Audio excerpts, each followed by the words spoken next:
Hey everybody, I'm Trey Kennard. Welcome to RacerXOnline.com. This is the 2025 Honda CRF250R Works Edition. I'm not Trey Kennard. Trey Kennard is way faster, better looking, probably a better human being than I am, but nonetheless, we are here for a bike that is special to Honda. This is the first year Honda has come out with a 250 Works Edition. Mr. Kennard himself has had a hand in developing this motorcycle. So we're at Fox Raceway today to try this bike out, and along with trying this bike out, we're going to talk to you guys and see if this bike is actually worth purchasing over the standard edition 250R. So $10,599 is this Works Edition, $82.99 for the standard edition, but what you're getting with this Works Edition is, there's a handy dandy list right here, hydraulic clutch, which is new, which is nice because most of you guys like a hydro feel. Yoshimura exhaust with stainless steel header pipe. It's not a titanium header pipe, but you do come with a titanium muffler. Twin air filter, throttle jockey, HRC graphics, seat cover. It has a matte red metallic cylinder head cover, which is kind of nice. Hand polished cylinder port. So it's polished, it's not ported. So let's not go all crazy in the YouTube comments and say it's ported. It is not, it's just polished. DID Dirt Star LTX rims. Kashima coated outer fork tubes and legs for you vet riders that love that look. It looks factory, looks really nice. Black anodized axle holder, titanium coated 18mm shock shaft, so it does come with an 18mm shaft versus a 16. We'll talk about that later on after we ride it. And also hand operated fork compression adjuster, so it's really quick and easy to adjust your fork out on the track. DID DM2 gold chain. Gray metallic coated triple clamps, a little bit different coating on these triple clamps. Renthal Kevlar grips. It has dedicated ignition and timing for this Works Edition because of the polished ports and of course the Yoshimura muffler.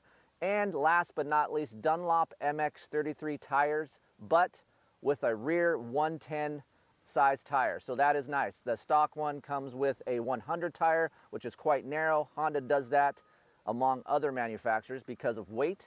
So you're adding a little bit of weight to the rear end, but for me it's worth the squeeze because now you have a wider patch. So lots of features added to the Works Edition. We're gonna go ride this thing on a unprepped Fox Raceway today on a Wednesday, which is quite nice. Some of you guys are like, that kind of sucks, but for me as a test guy, I kind of like that. We get to test the suspension and really hone in on what this Works Edition can do.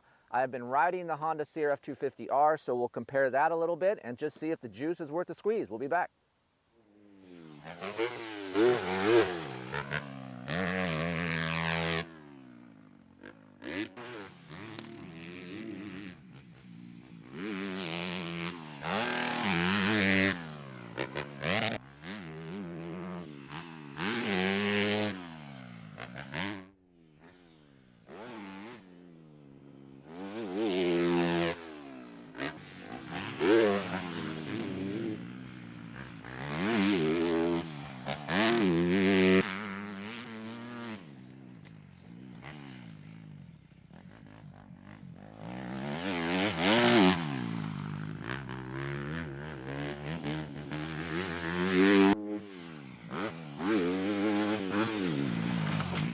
All right, guys, wrapped it up here at Fox Raceway today.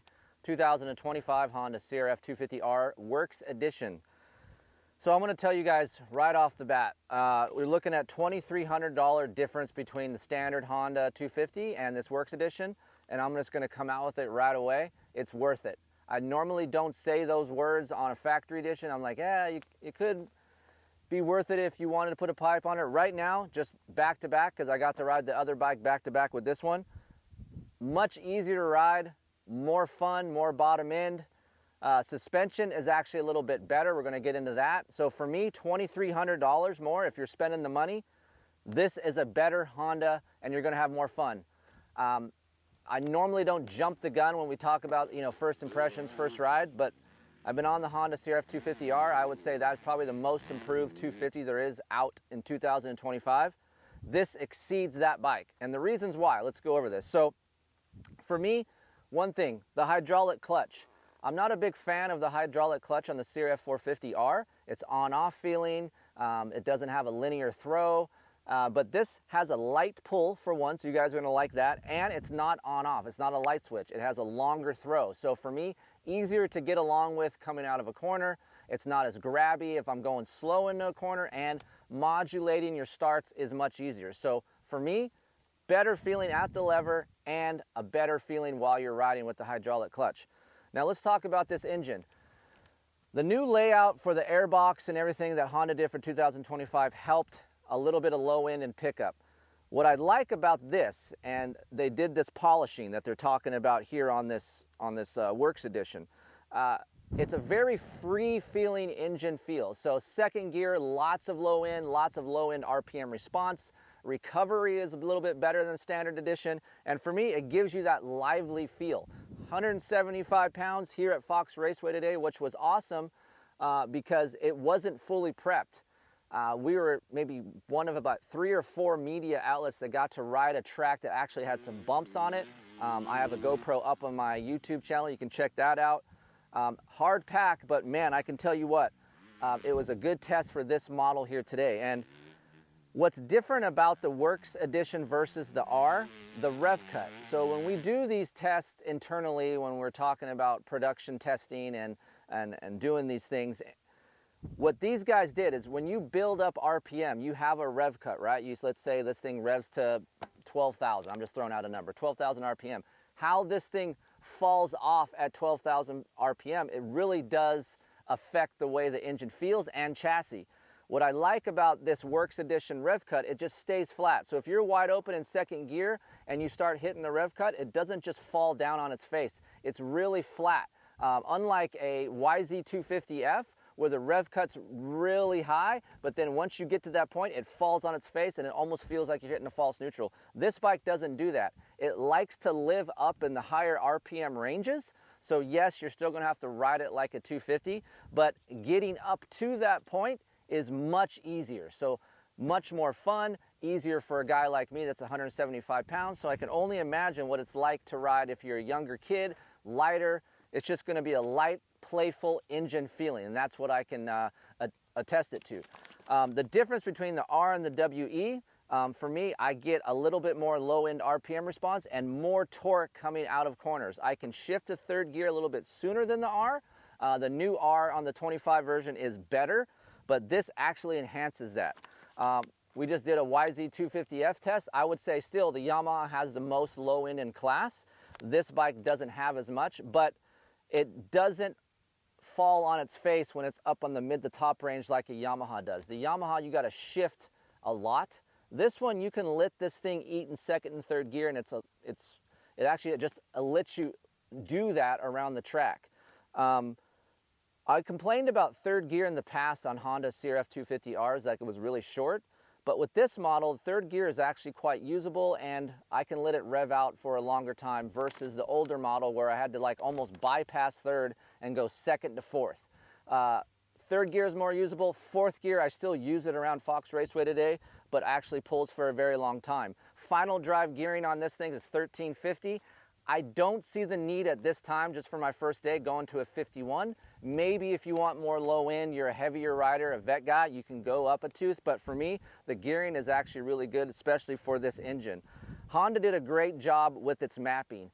I don't know how many times I can tell you I've been somewhere out in the world doing 2 to 3 days of ECU testing, and it's very finicky, very meticulous work. It's hard to get correct FI tuning. Honda, the R&D guys, as well as Trey Kennard, I'm sure Michael Byrne had a part of this too. Man, they did a great job with the FI tuning. The R is a little bit, has some decel pop to it on the 2025 bike. With the Works Edition, very clean, very linear feel, and also no decel pop, no rich feeling. The FI is superb. I love it. There is 3 maps on this map switch right here. You have map 1 standard, which was my favorite. Map 2 is a little bit smoother. Then map 3 have a little bit more bite, more front side, but for me, just revved out a little bit too quick and felt heavier on decel. So for me, map 1 was the best, but what I'm getting at is all 3 maps were very clean, and I had no problem with a rich or a burble or even lean decel popping coming out of, you're coming out of a corner and then chopping that throttle really heavy. You don't get any popping. So sometimes when I do put a Yoshimura muffler, or any muffler for that matter, on a Honda previously, you had some decel pop. Not so here. So for me, very fun engine.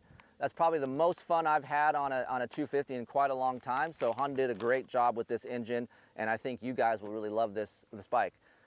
Suspension. What's cool about the front fork on this, obviously Kashima coating and thing like that, but the action of the fork is very soft, but in a good way. It moves a lot, similar to a KYB feel, which is quite rare for a Showa fork to move that much. Usually Showa world is like performance-based, slower moving, but the setting that they came up with, Honda and Showa, it actually moves quite a bit in the stroke, follows the ground well, and the rear of the shock, the rear of the bike, on the shock, has more of a performance dead feeling. So what I did here today, I went in 2 clicks on the fork, and then backed out the high speed on the shock a quarter turn, and then dropped this fork to 2 millimeters.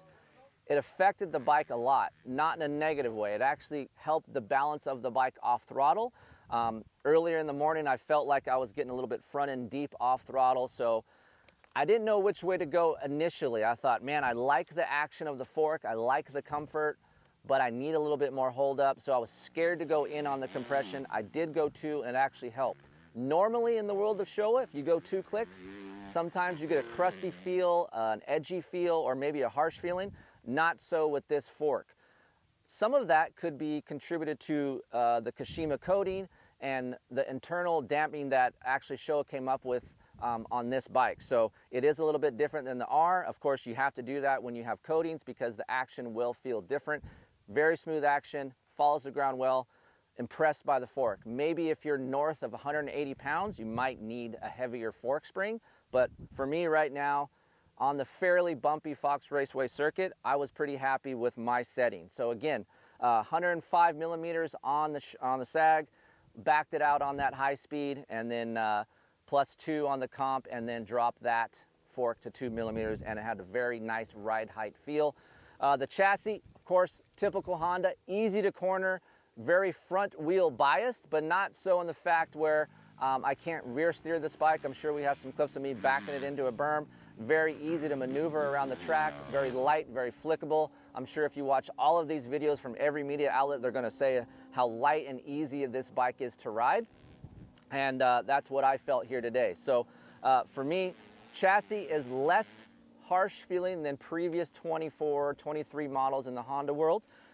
Today we had hard pack section at Fox Raceway, and I didn't get nearly as much chassis feedback as I did the previous 2 years in the Honda world of chassis. Man, the 25 chassis is better. If you're a Honda guy, you're gonna like this even more. You're still gonna have all that front wheel feel and that lightweight feel coming into the corners, but now you're gonna add into a little bit better straight line stability and more bump touch comfort. That is important in the world of motorcycles. If we're riding off-road or riding motocross, you want good bump touch feel, and this Honda is going that direction. Ergonomics, best in class. Not scared to say that. You get on the bike, you feel at home right away. I like the 839 Renthal fat bar. The grips for me on the Kevlar side are a little bit too fat. I would rather go to a half waffle, soft, medium Renthal grip. But what is maybe not a big deal to you guys, but a huge deal to me is this throttle jockey seat cover. Look, the 450 side, this seat sucks, plain and simple. It hurts my butt. I ride on the subframes, but this seat cover actually makes the seat foam shape a little bit more square, and it doesn't, it's not as violent on my butt as the 450 seat. So it could be as simple as you guys switching seat covers on your 450, and this Works Edition with the throttle jockey gripper seat cover, man, it helped my butt out a lot today. We rode quite a bit, and for me, that is a huge thing for longevity and comfort if you're riding your Works Edition for a long period of time with your buddies. So another aspect that I like about this machine that I thought was a little bit better than the R, of course, for me, it's important to have quality wheels, and for me, the Works Edition has that quality wheel. I overjumped some stuff today on purpose and spun the wheels earlier before we did this video, and they're still straight and true. I've done that same thing on the R, and I can't really tell you guys that they're straight and true. They get out of true, they have a big whoop in them, and so far today we've kind of accomplished a and made a little check mark off that box, like the wheels are very strong. So I like that. Overall, for me, fun bike. I am not going to do a 250 shootout, but if I was going to stack this bike up with the bikes I've currently rode, I haven't rode the new Kawasaki KX250 yet. This is probably the most fun bike in the 250 class in 2025 that I've ridden to date. So that says a lot. Again, most improved 250, I think, in 2025 is this Honda. I'm interested to see how these things rank maybe later on if they're going to put this bike in a shootout. I think it would be interesting to see how much better this bike would be than other production-based 250s out there. So kudos to Honda for coming out with the 250 Works Edition, and also kudos to the R&D team. Trey, all the guys over in Japan creating a 250 Works Edition that is more fun and worth the $2,300 that you're going to spend by getting this thing. It's a sexy looking bike. I think we've talked about that with other people in the paddock today. There's nothing better than a clean looking Honda with a muffler. You got some wheels, and to me it's just sexy looking. So I love the way of the Kashima coats, the coatings, and then just the red and the black motif that is the Honda CRF250R Works Edition. So that's it. That's my first impression. It's a positive one. If I could nitpick this thing and give you a negative, I would like to have a little bit more torque feeling on low end, and I would take these grips off and maybe have a little bit of a stiffer feeling fork. But overall, man, for a production bike, you guys are gonna have a great time. So hopefully these things will be in dealerships within a month. And for me, I give the 2 thumbs up on the $2,300 extra spend, and to me it's worth it. So I don't say that much. So if you want to find out more, you can always email me, Kris@KeeferInkTesting.com. That is a virtual door that is open for you guys to ask me anything. Hopefully I'll have some answers for you and help you out spend your money in the right way. And of course, 12 issues, 30 bones, that's $30. Racer X magazine, there is a print version of what you guys are seeing right here. Little different stories, some different stuff within the magazine that you can't see here online. So if you like to read, do that, and that'll help you out. And of course, 2025 season is here. It's kicked off. We're deep into it, and there's going to be more videos right here on RacerXOnline.com. We'll see you on the next go-around.